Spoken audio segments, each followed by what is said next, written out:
After being forced into becoming a corporate spy, a young superstar at a global technology company finds himself caught in the crosshairs of two rival tech billionaires in Paranoia. Hi, I'm Harrison Ford. Welcome to Made in Hollywood. Here's a scene. I was born and raised in Brooklyn. My father was a security guard for over 32 years, with nothing to show for it. I've spent years on the ground floor refining my skills, in hopes that one day I'd make enough to take care of my old man. All I needed was a chance. I really loved this film because I thought it was smart, it was quick-paced, which is definitely my style. I felt very engaged into the story and with the characters, but what drew you to the script? Much the same thing. A character to play that's different to any that I've played before. Adam Cassidy. Yeah, I know. So I think the first thing I related to is, he's a young guy, he's highly ambitious, and he's trying to climb the ladder in the world that he's in. And it's something I've been doing for the last few years. Gary Oldman, Harrison Ford, and Liam Hemsworth were already attached, which made a better setting to say yes to. It was a more enticing package. People that I thought were ambitious and talented to work with. I'm very ambitious, and I love what I do, and that's kind of where he is in the beginning of the film. And all of those things kind of, it told me that this was the movie I should do.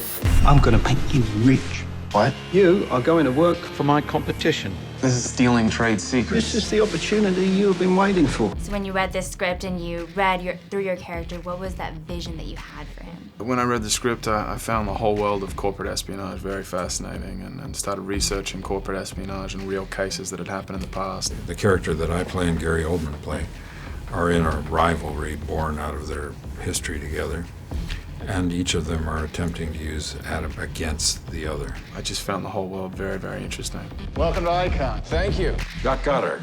Adam Cassidy. This is Emma. She's one of those Ivy Leaguers. Princeton. Yale, actually. There are things like this, corporate espionage, happening in real life, but, I'm not sure if it's life and death. I'm not sure. Maybe it is.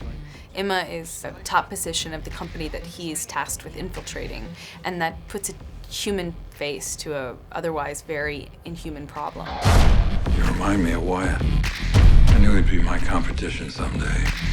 I'm on the eve of a revolution, and it's something you're never going to be able to duplicate. Is that so? Talking about how this is a very different character, I really did want to ask you, are you tech savvy in person? No. I didn't think you would be. I try to text as little as possible. I hate having conversations over text. Are you at your house? Or, whatever, little things. But anything more than that, I get annoyed. We recorded it all, every conversation between you and Wyatt. The kid knows too much. Let's go for a ride. At the end of the film, Adam says this really wonderful line. He says, in order to remember who you are, you must remember who your heroes are. And when you think of this quote and what it really means, who comes to your mind as your hero? The first one that comes to my mind is Ayaan Hirsi Ali. Who is that? She's a Somali-born refugee of a war-torn, fundamentalist environment. As a refugee, goes up from a refugee camp in Holland, where she eventually escapes to rising all the way to the top ranks of the Dutch parliament. Someone who runs into a burning building to save a child is a hero. That's, somebody puts their own life in peril to help someone else. My dad is worked for child protection and human services for my whole life, and extremely family orientated and a great role model, and a strong man, and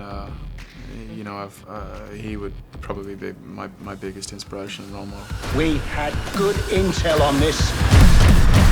Where did you get that intel from, Nick?